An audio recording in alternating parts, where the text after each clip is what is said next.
Ukweli wa sasa unahusisha huduma ya Yesu patakatifu wa patakatifu, ujumbe wa malaika wa kwanza, wa pili na watatu. Swali ni hili: je, kwenye makanisa yetu kama kiwamo chakula ni neno la Mungu, neno la Mungu linatakiwa kufundishwa na kuhubiriwa kanisani na nje ya kanisa, ni ukweli wa sasa. Je, huo ukweli wa sasa unahubiriwa, unafundishwa? Chakula gani hicho ambacho tunawalisha watu wa Mungu?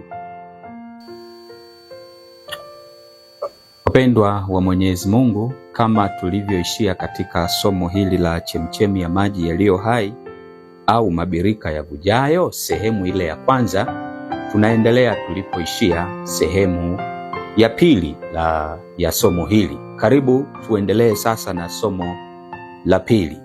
Katika somo la kwanza tuliona neno la Mungu katika kitabu cha Yeremia sura ya pili mstari wa 13 na 14. Neno la Mungu linasema, kwa maana watu wangu hawa wametenda maovu mawili. Wameniacha mimi, la kwanza, niliye chemchemi ya maji ya uzima, wamejichimbia mabirika yavujayo, yasiyoweza kuweka maji. Uovu wa pili huo. Je, Israeli ni mtumwa? Je, ni mzalia? Mbona amekuwa mateka? Kwa hiyo tuliona katika somo la kwanza la elimu ya kweli sehemu ya kwanza, elimu ya kweli sehemu ya pili, tukagundua ya kwamba kwa mujibu wa kitabu cha Education, Ufunuo wametafsiri kwa Kiswahili kinaitwa elimu ya kweli, na tulisoma nukuu hizo pamoja, ya kwamba Mungu hajawahi kubadilisha kanuni za elimu, na kwamba nabii anasema hivi. Labda nisome hii nukuu hapa, inatoka elimu ya kweli UPH 2019 ukurasa wa 12. Katika Education ni ukurasa wa 20 paragrafu ya kwanza. Nabii anasema, mfumo wa elimu ulioanzishwa mwanzoni mwa ulimwengu ulikuwa uwe mfano wa kujifunzwa na mwanadamu maisha yote yaliyofuata. Kama kielelezo cha kanuni zake, shule ya mfano ilianzishwa Edeni. Kwa hiyo hata sasa baada ya kuanguka katika maisha yetu haya, elimu ama mfumo wa elimu ama shule zilipaswa kuendeshwa katika namna aliyokusudia Mungu, kwa mfano wa ile shule iliyokuwa Edeni. Na tuliona shule ya Eden, tukaona shule baada ya kutoka Eden, tukaona shule ya jangwani, tukaona shule za manabii, na kisha sasa tunaangalia historia ya kanisa la Waadventista wa Sabato kwa habari ya mfumo wa elimu. Kwa kuwa Mungu hajabadilisha kanuni zake, je, shule zetu kama Waadventista wa Sabato zinaendeshwa kwa mfano wa shule kielelezo iliyokuwa Edeni? Kama sivyo, tumemwacha Mungu aliye chemchemi ya maji ya uzima, tumejichimbia mabirika yavujayo yasiyoweza kuweka maji. Kwa hiyo nasi kama Israeli wa sasa, Yeremia sura ya pili mstari wa 13 na 14 unatuhusu katika muktadha wetu, na hivyo tumekuwa mateka. Aliyetuteka ni nani? Ni mfalme wa Babeli. Aliyetuteka ni nani? Ni kanisa la Rumi. Aliyetuteka ni nani? Vatican inayooperate na kuhakikisha kwamba elimu yote duniani haifundishwi elimu ya kweli ya Mungu, ila wote wanafundisha elimu ya Babeli, na ndicho tunachokiona kwenye shule zetu. Sasa swali likaulizwa hivi, ilikuwaje kama kanisa tulipewa mfumo wa elimu mfano ule wa ile Eden, shule ya Eden? Mabadiliko yalikuja kujaje? Na tukaanza kuona mwaka 1872 Ellen G. White akiwa amepokea maelekezo kutoka kwa Mungu, akawa ameweka wazi ile blueprint ya elimu, the divine plan ya mpango wa elimu, kwamba iwe vile vile kama ilivyokuwa ikiendeshwa Eden. Kwa maana hii moja, shule ziwekwe mashambani, sio mijini. Lakini kitabu cha kujifunzia kitakuwa Biblia Maana baada ya kuanguka Mungu alileta mafunuo na Biblia ikaandikwa kupitia manabii. Na baada ya kitabu, ukitoka kwenye Biblia, kitabu cha kujifunzia ni asili, na kilimo kinakuwa ni sehemu ya darasa. Viumbe ni vitabu vya kujifunzia, na nusu ya muda wa kukaa darasani kwa siku utumike shambani na kwenye shughuli zingine za kazi za mikono za kuongeza ujuzi, na nusu yake inatumika darasani. Na masomo ya darasani sio masomo haya yanayofundishwa katika shule zetu sasa hivi, mitaala ya kiserikali. Sio hivyo. Ukitaka kujua masomo gani yalipaswa kufundishwa, unarudi kwenye kitabu cha Wazee na Manabii, ile sura inayosema shule za manabii, ama kwenye kitabu cha Education unaangalia shule za manabii, sura inayosema shule za manabii, ndipo utaelewa masomo gani yalipaswa kufundishwa. Sasa basi, kanisa la Waadventista wa Sabato baada ya Ellen G. White kupokea maelekezo haya mwaka 1872, 1873 kwenye mkutano wa session wa General Conference, James White akishirikiana na mkewe Ellen G. White walisisitiza kuanzisha Educational Society, na hatimaye General Conference ikaazimia kununua eneo kwa ajili ya kuanzisha shule Battle Creek. Ellen G. White akasema mpango wa Mungu tuupeleke shule mashambani, tukanunue eneo lingine mbali kijijini, mashambani, nje ya mji, ekari 40. Wakakataa, wakaweka maagizo ya Mungu pembeni, wakachukua misimamo yao, wakaenda kununua mjini eneo la ekari 12. Ekari 12, na baadaye katika kujenga madarasa na majengo mengine, gharama ilipokuwa kubwa, ikabidi wauze ekari 5 zibaki ekari 7 ili wagharamie gharama ya majengo, na huo haukuwa mpango wa Mungu. Sasa basi, baada ya hapo ikaonekana kwamba wanakataa mpango wa Mungu na wakaendelea kupinga maelekezo ya Mungu. The divine plan ikaendelea kupingwa. Kuna watu watatu nilisema katika somo sehemu ya kwanza, watu watatu wanaohusika na kusimamia the divine plan, the blueprint ya mpango wa elimu ya Mungu katika kanisa la Waadventista wa Sabato. Wa kwanza ni Ellen G. White, wa pili anaitwa Sutherland, na watatu ni Morgan. Hawa wawili vijana, mmoja akiwa na miaka 39, mwingine na miaka 37, chini ya usimamizi wa Ellen G. White, akawaambia nendeni mkanunue eneo tuanzishe shule, na shule hiyo itasajiliwa serikalini kama independent organization ambayo ni non-profit organization, na ikasajiliwa hivyo, ikaanza kuwa operated nje ya mfumo wa kanisa. Licha ya kwamba ilikuwa inaoperatiwa nje ya mfumo wa kanisa, bado viongozi wa kanisa wakaanza kuweka vikwazo wakitaka ibaki chini ya usimamizi wa kanisa. Hapo ndipo tulipoishia, ya kwamba mwaka 1904 Ellen G. White anaagizwa na Mungu ya kwamba sasa wakati umefika wa kuwahimiza watu waanzishe independent ministries. Kwa nini Mungu alimwagiza Ellen G. White awahimize watu kuanzisha independent ministries? Kwa sababu General Conference ilikuwa imemwacha Mungu. Watu wangu wametenda maovu mawili. Yeremia 2:13 inasema hivi, kwa maana watu wangu hawa wametenda maovu mawili, wameniacha mimi niliye chemchemi ya maji ya uzima, wamejichimbia mabirika yavujayo. Kwa hiyo General Conference ilipokataa mpango wa Mungu wa elimu, hawakuishia hapo. General Conference ikakataa ujumbe wa haki kwa imani uliotumwa na Mungu kupitia A.T. Jones pamoja na Wagona mwaka 1888. Ndipo sasa miaka 1900 hapo Mungu anamwambia Ellen G. White, sasa wakati umefika wa kuwahimiza watu waanzishe independent ministries. Swali, kama Mungu alimwambia Ellen G. White sasa wakati umefika, je, kuna wakati ambapo Mungu atamwambia Ellen G. White kwamba sasa waambie watu wasianzishe independent ministries? General Conference imejirekebisha kwa nini? Kwa lipi? Mbona mfumo wa elimu bado ni mfumo wa Babeli? Mbona ule ujumbe wa haki kwa imani bado unapingwa? Huduma ya Yesu patakatifu pa patakatifu mbinguni mbona haifundishwi? Hukumu ya upelelezi mbona watu hawaelewi? Wamekuwa vipofu, hawajui kinachoendelea. Ndio kwanza sasa hivi tunaambiwa One Voice 2027 tunasherekea ubatizo wa Yesu, miaka 2000 tangu Yesu amebatizwa. Septemba 2027 kanisa la Waadventista wa Sabato ulimwenguni linapanga sherehe kubwa ya kusherekea ubatizo wa Yesu, kwamba tunataka tubatize watu wengi. Wakati Yesu anabatizwa mwaka wa 27 AD, miaka 3.5 alihudumu, akafa msalabani mwaka wa 31 AD, akapaa mbinguni baada ya siku 40 tangu amefufuka.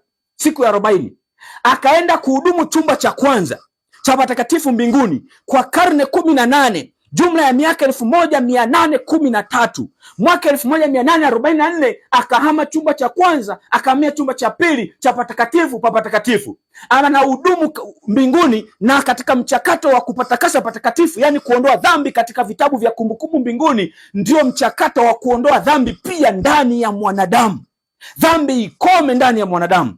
Hiyo ndio hukumu ya upelelezi, na tumefika mahali ambapo hukumu ya upelelezi imemalizika kwa wafu, imeanza kwa walio hai. Inapoanza kwa walio hai, Petro wa kwanza 4:17 na 18, Ufunuo 11 fungu la kwanza na ya pili, hukumu hii inaanza kwa Waadventista wa Sabato. Sasa hivi Waadventista wa Sabato, kwa ishara tulizopewa na nabii Ellen G. White katika Shuhuda kwa Kanisa gombo la 9 ukurasa wa 97 paragrafu ya kwanza na ya pili, hukumu hiyo, ishara zimetimia ya kwamba imeanza kwa Wasabato. Majina ya Wasabato yanakataliwa, Wasabato wako kwenye maovu, Wasabato wako kwenye dhambi. Ndio kwanza viongozi wanapambania vyeo na madaraka, wanaenda kwa waganga wa kienyeji kutafuta vyeo na madaraka. Ndio kwanza wanapiga kampeni wachaguliwe. Walinzi katika Sayuni wamelala, hawajui chochote, hawaelewi ni kinachoendelea. Ndio kwanza tunaambiwa One Voice 2027 tunasherehekea ubatizo wa Yesu. Tunarudishwa nyuma miaka mingapi? Tunarudishwa nyuma miaka mingapi? Hii General Conference, mfumo wa kanisa, ndio umekubali ujumbe wa haki kwa imani, bado umekataliwa huo ujumbe, na bado mfumo wa elimu umewekwa pembeni. The divine plan, the blueprint imewekwa pembeni. Utasemaje ya kwamba sasa Mungu amebadilisha mtazamo wake, ya kwamba sasa hakuna independent ministries? Bado Mungu ni yule yule, hajabadilika. Mwaka 1904 anamwagiza Ellen G. White waanzishe independent ministries, na Ellen G. White mwenyewe akasimamia kuanzishwa kwa Madison School. Ikaanzishwa kama independent institution, ikaendeshwa nje ya mfumo wa kanisa, nje ya ushawishi wa viongozi wa kanisa, na ikaendeshwa kwa ile plani ya Mungu, the blueprint ya Mungu ikatekelezwa Madison School. Yani the divine plan, mpango wa Mungu kama ilivyokuwa Eden, ilitekelezwa hapo Madison School. Na kwa kadri tunavyoendelea na masomo haya, utaona hatua kwa hatua namna shule ilivyoendeshwa Madison, na ndivyo ambavyo shule zote za Waadventista wa Sabato zilitakiwa kuendeshwa hivyo. Kwa nini haziendeshwi hivyo? Nini kimetokea? Na unajua, kitendo cha kanisa ulimwenguni, General Conference, kukataa ujumbe wa haki kwa imani, ilikuwa wamemkataa Mungu. Ilikuwa Mungu anaondolewa kwenye mfumo wa kanisa.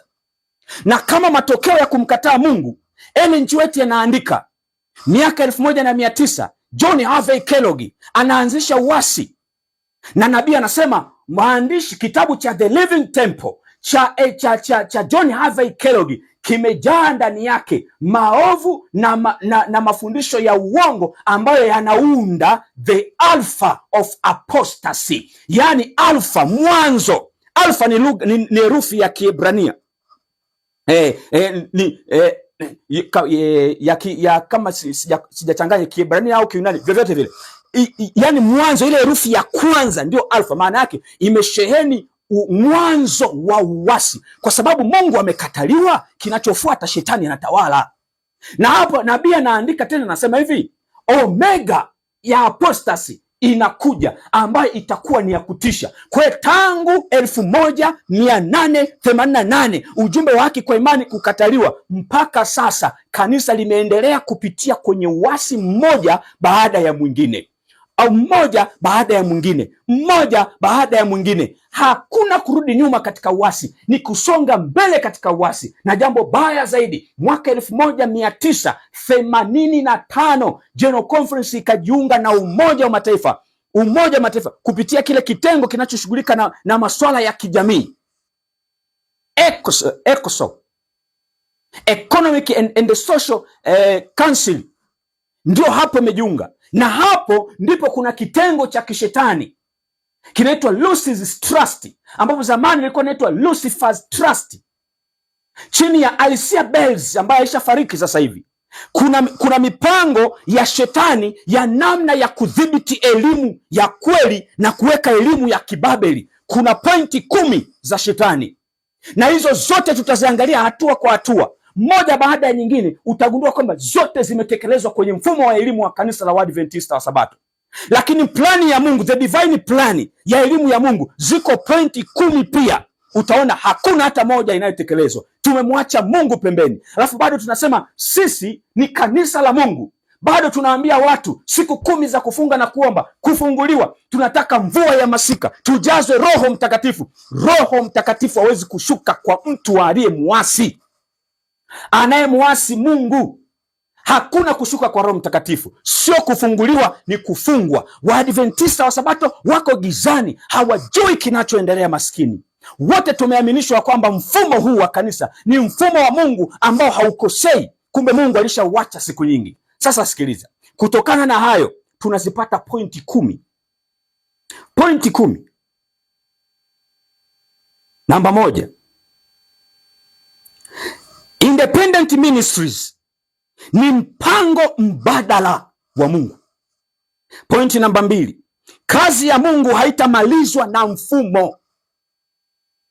Pointi namba 3, ukitaka kumtii Mungu jiondoe kwenye mfumo, na nitafafanua moja baada ya nyingine. Pointi namba 4, tunapaswa kusikiliza maelekezo ya Mungu, sio viongozi wa mfumo.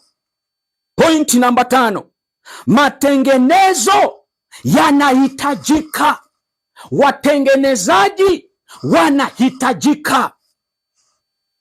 Pointi namba 6, Mungu anawataka watu wajitoe kuzisapoti independent ministries. Pointi namba 7, wanaofanya kazi nje ya mfumo sio waasi, ila wamekataa kuwa waasi. Pointi namba 8, kanisa la Mungu sio mfumo,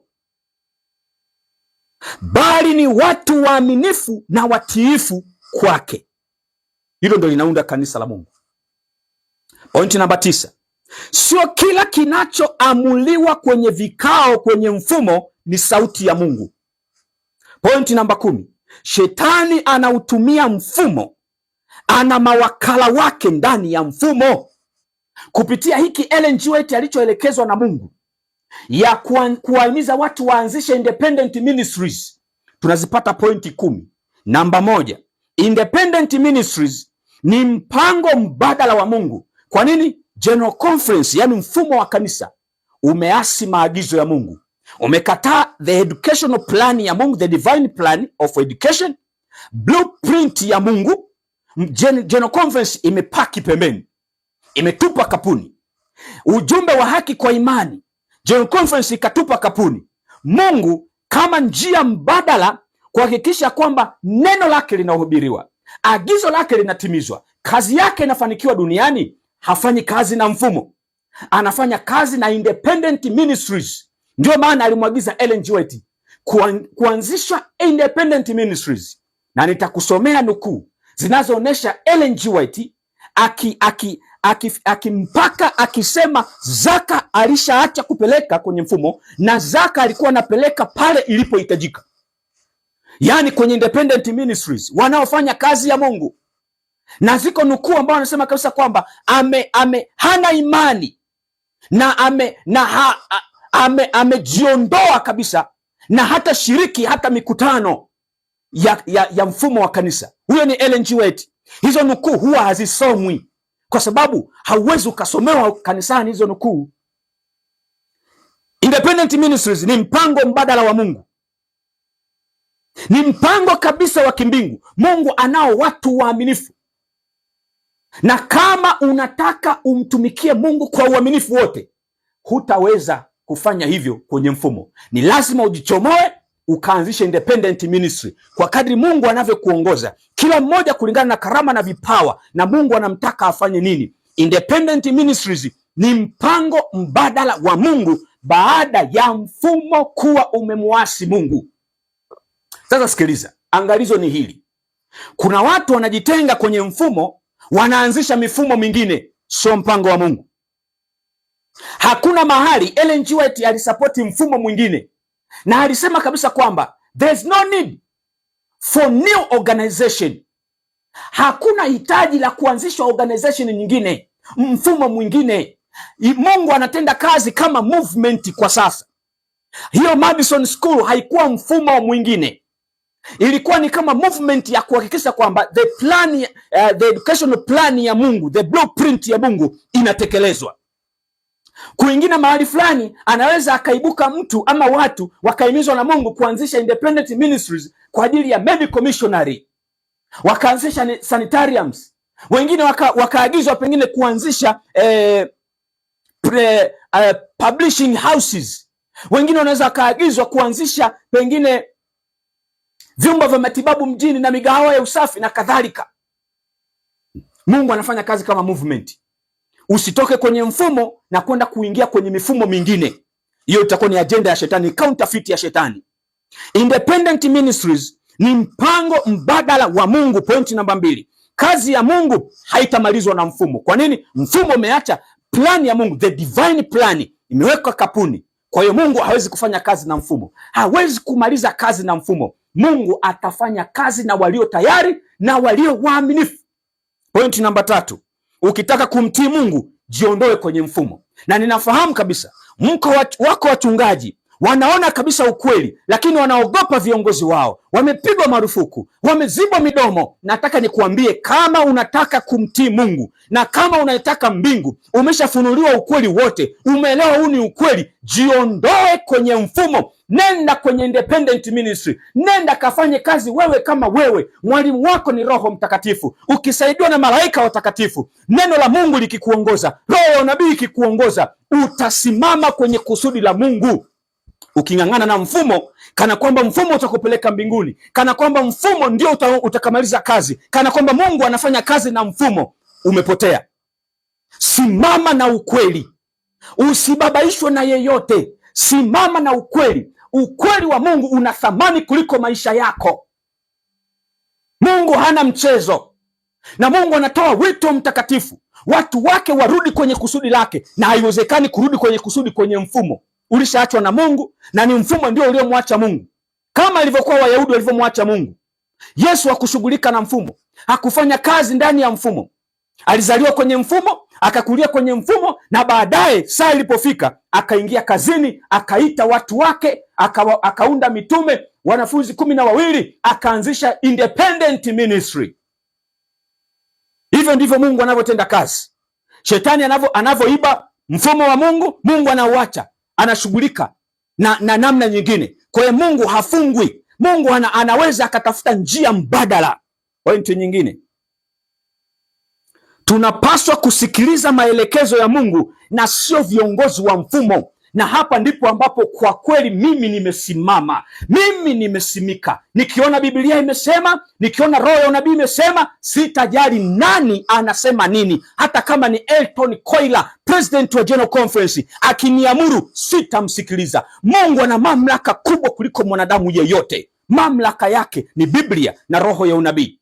Na kwa kuwa Mungu hazungumzi na mfumo sasa, sio sauti ya Mungu tena. Sauti ya Mungu ni Biblia na roho ya unabii. Ninakutia shime, simama na imeandikwa. Simika kwa hivi ndivyo asemavyo Bwana, na sio vinginevyo. Matengenezo yanahitajika. Kuna mambo tunatakiwa tuyarekebishe. Kuna mambo tunatakiwa tuyaseme wazi. Kuna mambo tunatakiwa tuyakemee. Kuna mambo tunatakiwa tukafanye Mungu anavyotaka. Ndiyo matengenezo yanayohitajika. Jambo lingine, Mungu anawataka watu wajitoe kuzisapoti independent ministries, kama vile mfumo tulivyosoma kwenye kitabu hiki cha The Broken Blueprint, ule ukurasa wa 64. Kitabu hiki Nabii Ellen G. White akawa anaeleza namna ambavyo mfumo ulijaribu kuzuia sapoti kwa Madison School kama independent institution. Ndipo akaandika ya kwamba msizuie kazi ya Mungu, waacheni watu wa support independent ministries. Ni mpango wa Mungu. Kama independent ministries ni mpango mbadala wa Mungu, lazima watu wasikie sauti ya Mungu inawaelekeza wapeleke support ya kifedha wapi kwenye independent ministries. Sasa sikia nabii anachokisema hapa. Ni barua leta ya Januari 22, 1905. Ni mwaka mmoja baada ya kuwa amewaagiza Sutherland na Magan kuanzisha independent institution Madison School. Ellen G. White anaandika hii barua kwa Elder G.F. Watson, president of the Colorado Conference. Nabii anasema hivi: mimi mwenyewe nimegawa zaka yangu kwenda kule inakohitajika zaidi, ambako nimepewa kutambua. Nimekuwa nikielekezwa kufanya hivyo. Alikuwa anaelekezwa na nani? Na Mungu, kwamba usipeleke zaka kwenye mfumo, peleka kule inakohitajika. Wapi? Mungu alikuwa anamwelekeza. Kwa hiyo Mungu anaweza akakuelekeza na wewe zaka yako mwambie Baba, mfumo umeasi, mfumo umeacha the divine plan, haukutumikii wewe. Shetani anaoperate kwenye mfumo, ana mawakala wake, majesuit ndio mapresident na viongozi kwenye kanisa, wajumbe wa kamati za Union Conference Division na kuendelea. Wakurugenzi wengi hawafanyi kazi ya Mungu, wanafanya kazi za watu. Siasa zimejaa kwenye kanisa. Mtu anaenda kwa mganga wa kienyeji achaguliwe kuwa kiongozi, alafu huyo mimi ndo napeleka zaka kwake, alafu anasimama kwenye mimbari anapinga the divine plan. Wanaoonya, wanaohubiri ukweli wa sasa, anasimama kidete kuwashughulikia, akiwaita hao ni waasi.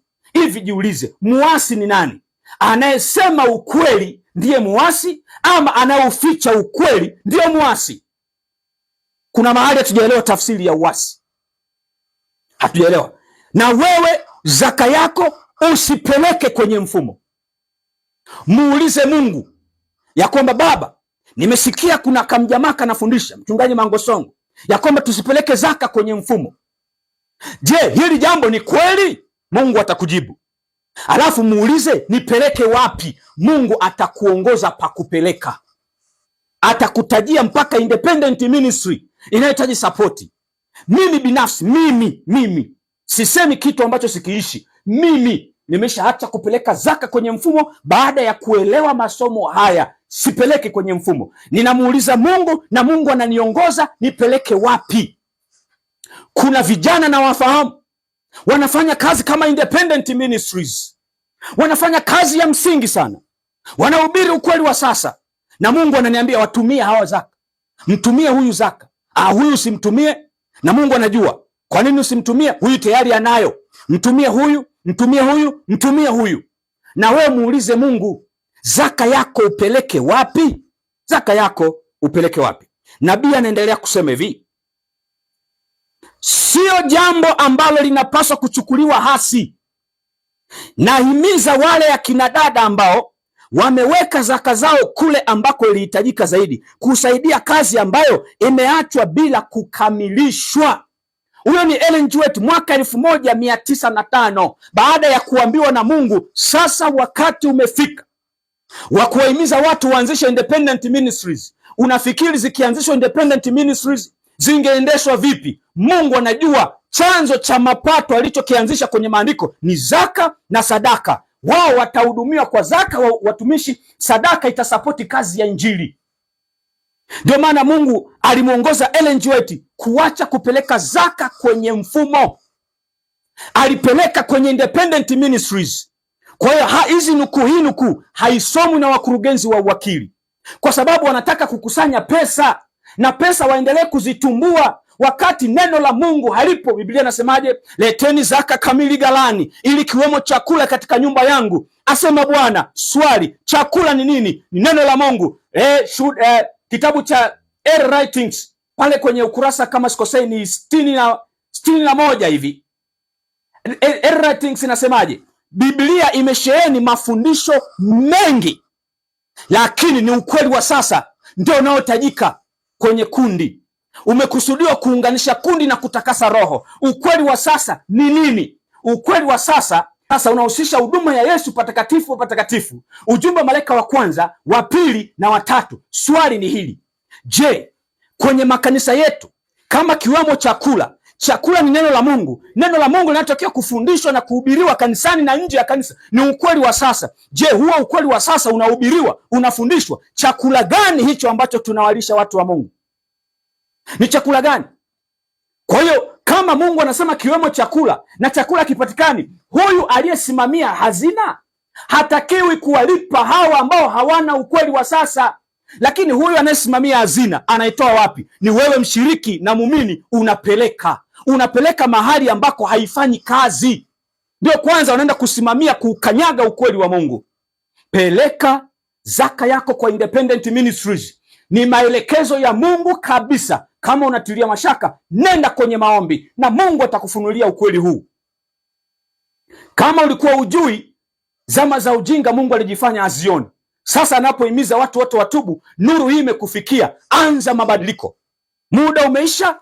Mungu anahitaji kazi yake isonge mbele. Mfumo haufanyi kazi inayotakiwa, peleka kwa Independent Ministries.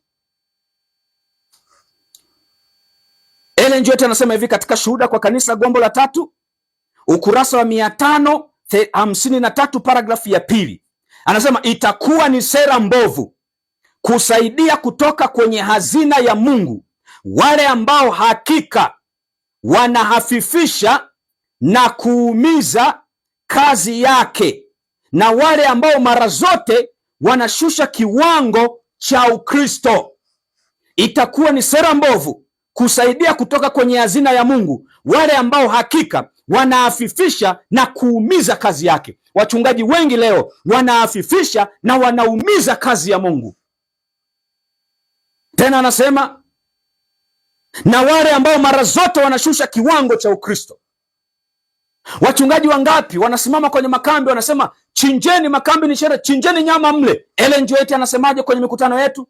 Kwa hiyo sauti ya Mungu inapuuzwa, mchungaji anahimiza watu wale nyama. Na roho nabii inasema mchungaji anayekula nyama hastahili kulipwa zaka. Yaani wewe zaka unaenda kuitumia kwenda kwenye bucha kununua nyama. Sio utaratibu wa Mungu. Wanasimama wanawaambia acheni ujinga, tafuteni pesa, achaneni na Marekani, Yesu arudi sasa hivi, wakati muda umeisha. Dalili zinatuonesha muda umeisha, na 2027 Sunday law inapita Marekani na itasambaa ulimwengu mzima. Hayo yote hayo hawa hatuambiwi, alafu bado tunapeleka zaka, bado pesa zinatumbuliwa vibaya, watu wanachangishwa michango, zinajengwa ofisi zilizo gari, kiongozi anatembelea V8. Ndio fahari ya kwamba president wa union wa conference anatembelea V8. So what? Kazi ya Mungu inaumia. Huo sio mfumo wa Mungu. Yesu hakuishi maisha hayo. Maisha ya namna hiyo tunayaona kwa upapa. Upapa ndio unaishi kwa ufahari. Kanisa la Mungu linavyoiga mifumo ya kidini ya hapa duniani limepoteza dira. Itakuwa sera mbovu na watu wanazidi kuwa masikini. Pesa zinachangwa kila siku, majengo ya kifahari, makanisa makubwa yanajengwa huko mijini na mpaka vijijini. Masikini tunamjengea Rumi, muda si mrefu yanachukuliwa. Muda umeisha kabisa, na hatuambii ukweli. Ndio kwanza michango. Kazi ya Mungu inaumia. Kama ulikuwa uelewi, Mungu na akurehemu. Lakini sasa kwa umesikia na umeelewa, usifanye makosa kupuuza sauti ya Mungu. Utadaiwa kila senti namna ilivyotumika.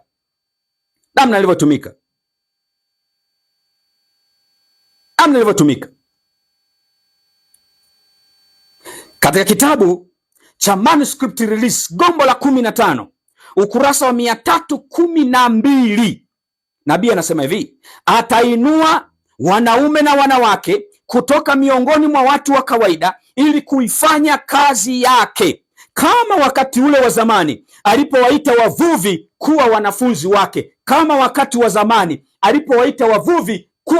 wake. Hawa wavuvi walikuwa kwenye mfumo. Saa ya kufanya kazi kama independent ministry ilipofika, akawaita, wakatoka, ikaanzishwa independent ministry, akawapa mafunzo, wakapiga kazi, injili ikasonga mbele, wakati mfumo umebaki na taratibu za kidini zilizokavu ambazo haziongozwi na Roho Mtakatifu. Ndio historia inajirudia tena, ndio historia inajirudia tena. Nabii anasema hivi katika Desire of Ages ukurasa wa 232 paragrafu ya kwanza, Sanhedrin ilikuwa imekataa ujumbe wa Kristo na ilikuwa imeinama juu ya kifo chake. Kwa hivyo Yesu aliondoka Yerusalemu kutoka kwa makuhani, hekalu, viongozi wa dini, watu ambao walikuwa wamefundishwa katika sheria, na akageukia kundi lingine kutangaza ujumbe wake na kukusanya wale ambao wanapaswa kupeleka injili kwa mataifa yote. Sanhedrin hapa ni kama General Conference kwa sasa, viongozi wa kidini, wachungaji na kadhalika, walikuwa wamekataa ujumbe wa Kristo kwa kuacha mpango wa Mungu wa elimu, the blueprint ya Mungu, the divine plan ya Mungu. Wamekataa ujumbe wa Kristo, na kwa kukataa ujumbe wa haki kwa imani, tulikuwa tumekataa ujumbe wa Kristo. Kwa hiyo kilichofuata, Mungu akaamua kuachana na General Conference. Yaani Mungu haongozi General Conference tangu 1888 walipokataa ujumbe wa haki kwa imani. Ujumbe wa haki kwa imani ulipokataliwa, General Conference imeachwa na Mungu. Ndio maana mwaka 1904 Ellen G. White anaagizwa na Mungu ya kwamba sasa wakati umefika wa kuhimiza watu waanzishe independent ministries. Ndicho hiki kimejirudia tena, maana historia huwa inajirudia kama walivyofanya wakati ule wa Yesu kuja kwake mara ya kwanza alipokuwa hapa duniani. Sanhedrin, mamlaka ya juu ya kidini kwa wakati ule katika mfumo wa dini ya Kiyahudi, lile baraza la Sanhedrin lilikuwa limemkataa Yesu, limekataa ujumbe wa Yesu. Kilichofuata, akageukia kundi lingine kutangaza ujumbe. Sasa mwaka 1904 Mungu akageukia independent ministries kutangaza ujumbe. Leo tunaambiwa ya kwamba General Conference ni sauti ya Mungu, mfumo wa kanisa unafanya kazi na Mungu. Kumbe majesuit wamejaa tangu juu mpaka chini. Mfumo wa elimu umeharibika. Tutakuwa na nguvu ipi ya kupeleka ujumbe wakati ujumbe wa Mungu, ujumbe, ukweli wa sasa umeshikamanishwa na hii divine plan? Kwa kadri tunavyoendelea masomo haya, utaona connection iliyopo kati ya mfumo wa elimu na mfumo wa tiba, umishonari wa tiba, namna vilivyoungana pamoja na zile lines, regular lines za kupeleka injili, jinsi zilivyokuwa connected na mpango wa Mungu aliokabidhi kwa kanisa la Waadventista wa Sabato. Mpango huu umefagiliwa mbali na majesuiti. Sasa tunatekeleza mipango ya Vatican na nitakupa ushahidi. Alafu bado tunasema mfumo ni sauti ya Mungu, unafanya kazi, na wengine wanasema kwamba huyo anachokifundisha ni nuru yake mwenyewe, haijawa nuru ya kanisa, eti mpaka General Conference ivoti. Wakati mwaka 1904 Ellen G. White anaachana na mfumo, anahimizwa anasimamia, sio tu kuhimizwa na Mungu, anasimamia uanzishwaji wa independent ministry. Leo wewe unasema bado unasubiri General Conference ikufunulie. Umechelewa, it will be too late. Wewe neno likikwambia, roho nabii imekushuhudia, ya nini kusubiri mpaka kanisa liamue, mpaka viongozi wa kanisa wakubali? Hivi unafahamu ya kwamba viongozi wetu wa kanisa wengi ni majesuit, mawakala wa shetani, mpaka wengine ni wachawi na washirikina, na ni viongozi, alafu unataka eti huyo ndo akufundishe ukweli, ndio huyo akuelekeze kwenye njia ya Bwana? Umechelewa, umechelewa, umechelewa. Nabii anasema hivi katika manuscript Liris gombo la 13 ukurasa wa 379 na 381. Nabii anasema watu ambao Mungu aliwaheshimu sana katika harakati za kufunga historia ya dunia watafuata nyayo za Israeli ya zamani, kujitenga na kanuni kuu ambazo Kristo amedhihirisha katika mafundisho yake, utimizaji wa miradi ya kibinadamu. Kutumia maandiko ili kuhalalisha mwenendo mbaya chini ya utendaji potofu wa Lucifer. Utawashupaza watu katika kutoelewana na ukweli wanaouhitaji ili kuwahifadhi dhidi ya matendo mabaya. Utavuja na kumwagika kutoka rohoni kama maji kwenye chombo kinachovuja. Hii iliandikwa 1904. Wakati huo huo, mwaka huo huo wa Mungu anamuongoza Ellen G. White zianzishwe independent ministries, ndipo nabii anasema wale watu ambao Mungu aliwaheshimu sana, Waadventista wa Sabato, katika harakati za kufunga historia ya dunia watafuata mfano wa Israeli ya zamani. Israeli ya zamani ilikuwaje? Israeli ya zamani walikataa ujumbe wa Kristo na wakainama kwa kifo cha Yesu, wakahusika kwa kumwangika Yesu msalabani. Walishirikiana na nani? Walishirikiana na Warumi. Leo mfumo wa kanisa la Waadventista wa Sabato unashirikiana na Vatikani, na Vatikani ina maajenti wake kwenye mfumo. Unashirikiana na kanisa la Rumi, lipo hata katika umoja wa kidini duniani. Huo ni ukweli, uko wazi na ushahidi upo. Ushahidi upo. Nataka niwaambie, nabii alishatabiri mfumo huu wa kanisa utawaambia watu wabadili ibada kutoka Jumamosi waipeleke Jumapili, ili wasitofautiane na wasitofautiane na mamlaka za kiserikali. Viongozi wetu, wachungaji wetu watashiriki kuwahimiza watu waitunze Jumapili, na sio mbali huo unabii utatimia. Lazima litimie, maadamu nabii wa Mungu alionyeshwa, lazima litimie. Kwa hiyo mfumo wa kanisa uko monopolized kabisa, unatawaliwa na Vatikani. Huu ni ukweli mchungu, lakini ndivyo ulivyo. Meza hivyo hivyo, meza hivyo hivyo. Ukikataa, mimi nimefanya sehemu yangu, utakuja kuyashuhudia. Bwana atupe uhai. Na ndio maana unaambiwa One Voice 2027. Hivi unafahamu ya kwamba 2027 ndio mwaka wa kutangaza kwa sheria ya Jumapili Marekani? Iko kwenye unabii wa Biblia, lakini pia iko kwenye mpango wa shetani pia. Sasa sheria ya Jumapili inatangazwa 2027, alafu kanisani tunaambiwa One Voice. One Voice na nani? One Voice na makanisa yote duniani. Subiri uone. Alafu bado wewe unaamini mfumo. Mchungaji unayetaka kumtii Mungu, jiondoe kwenye mfumo, nenda kaanzisha independent ministry. Mwambie Mungu akuongoze ufanye nini. Muda umeisha. Watu wanataka kuambiwa ukweli. Elimu ya Mungu inawataka watu watoke mijini. Mfumo unawaambia watu wabaki mjini. Elimu ya kweli inataka shule zipelekwe mashambani. Shule zetu ziko wapi? Ziko mijini, zinaendeshwa kwa elimu ya Babeli. Kwa kadri tunavyoendelea na masomo haya, utakuja kuona namna ambavyo hii Madison School ilikuwa inaendeshwaje, na hiyo ndio the blueprint ya Mungu, the divine plan ya elimu ilikuwa ikiendeshwa hivyo, na ilitakiwa shule zote za Waadventista wa Sabato ziendeshwe hivyo. Nitakueleza nini kilitokea, nini ilikuwaje, hatua kwa hatua, mpaka kanisa kama mfumo tukaendelea kuporomoka kwenye uasi baada ya uasi, uasi baada ya uasi, na mpaka sasa tumeshikamanishwa kabisa na Rumi. Ni kana kwamba sasa Rumi imeshinda, ni kana kwamba Vatican imeshinda. Mungu anaita watu wake watoke kwenye mfumo, waende kwenye independent ministries, waanzishe independent ministries kama ilivyokuwa kwa Wayahudi wale. Historia imejirudia tayari, sio itajirudia, imeshajirudia. Yesu aliachana na mfumo, akaanzisha independent ministry, na ndivyo anavyoita sasa hivi wanaume na wanawake, kama alivyoita wavuvi wale, mitume wale. Yesu anaita tokeni kwake enyi watu wangu. Mfumo wa kanisa umeshikamanishwa na Babeli, umeshikamanishwa na Babeli. Mungu anawaita watu wake watoke mijini sasa.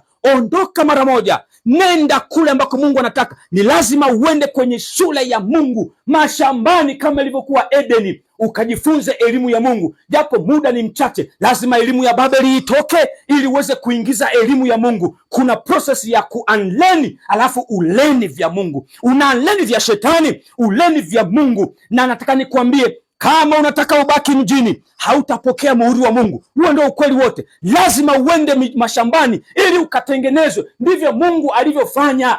Musa akiwa amejifunza elimu ya Kimisri, ilimpasa kae miaka 40 jangwani kule kuchunga mifugo ili afundishwe elimu ya Mungu, ndipo afae kwa kazi. ndivyo itakavyokuwa hata mwisho wa wakati. Tumejifunza elimu ya Babeli tangu tumeanza chekechea mpaka huku ni elimu ya Babeli, tumejaza takataka kichwani. Lazima twende mashambani kwenye elimu ya Mungu, kwenye shule ya Mungu, akatufundishe mafundisho yake, akatuongoze, atuandae, na kisha tutie muhuri, tujazwe Roho Mtakatifu, tutie muhuri kwa ajili ya onyo la mwisho kwa ulimwengu. Watakaohubiri onyo la mwisho kwa ulimwengu watatokea mashambani, na huo ndio ukweli wa Mungu. Kama unatilia mashaka, kwa nini utilie mashaka? Na Mungu yupo. Piga magoti, muulize Mungu, atakufunulia. Mungu akikwambia hiki ninachokwambia ni uongo, achana na mimi, nipotee peke yangu. Lakini Mungu akikwambia huyo ni mtumishi wangu, shikilia hicho, ni ukweli kutoka kwa Mungu. Songa mbele, mtumishi wa Bwana, na Mungu akubariki.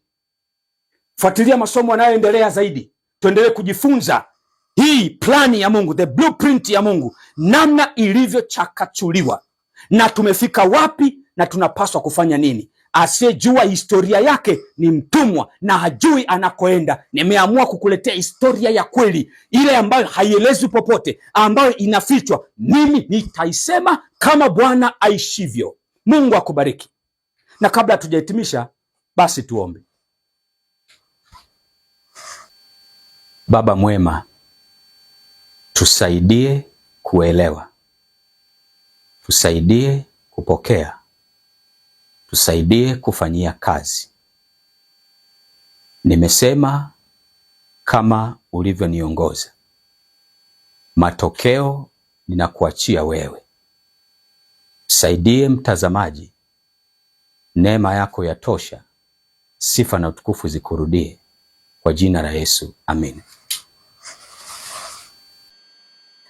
Hivyo tukeshe nasi tungoje, wenye taa zinazowaka, tutakapoitwa arusini, tuwe tayari kumlaki. Atakusanya ngano ghalani, atatupa mbali makapi. Tutashindaje hukumuni siku ya kiama? Roho ikielekea mbinguni, twangoja wenye saburi, hata safari yetu iishe, tukae kwake milele. Atakusanya ngano ghalani, atatupa mbali makapi. Tutashindaje hukumuni siku ya kiama?